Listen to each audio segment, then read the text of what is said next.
The Prophet ﷺ said that when the believer is placed into their grave and they hear the final footsteps of their family leaving, the punishment comes. And as the punishment comes from above, your prayer stands up and it puts its hand up and says, "Ma qibali madkhal." You will not pass through me. So the prayer guards your head. And then the punishment comes to you from your right side. And the Prophet ﷺ said, your siyam, your fasting rises and stands guard and says, "Ma qibali madkhal." You will not pass through me. And then to his left, his zakah stands and says, "Ma qibali madkhal." You will not pass through me. And then at his feet, his sadaqah and sila, his goodness towards his family and then his community, his voluntary charity, his truthfulness, his honesty, all of those things stand guard at the bottom and say, "Ma qibali madkhal." You will not pass through me. And then it's said to him, "Sit up." And he sits up.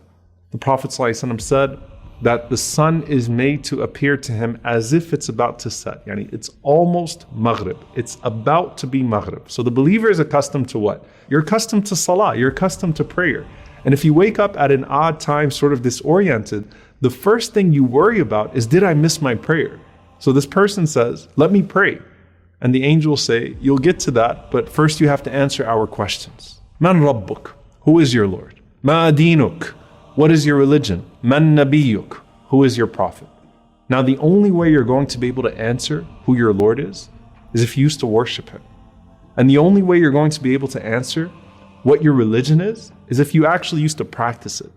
And the only way you're going to be able to answer who your prophet is, sallallahu alaihi wasallam, is if you used to actually follow him. And if you answer right, a voice cries out from the heavens and says, "Sadaqa abdi, my slave has spoken the truth."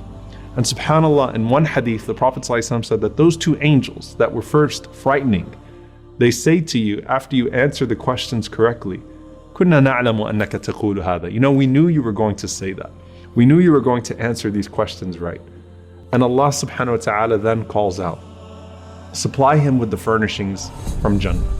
Clothe him from the clothes of paradise. Open for him a gate to paradise so that some of its fragrance comes to him in his grave. And then his grave is expanded for him as far as his eye can see. And then at that point, you are laying in the clothes of Jannah with a window to Jannah.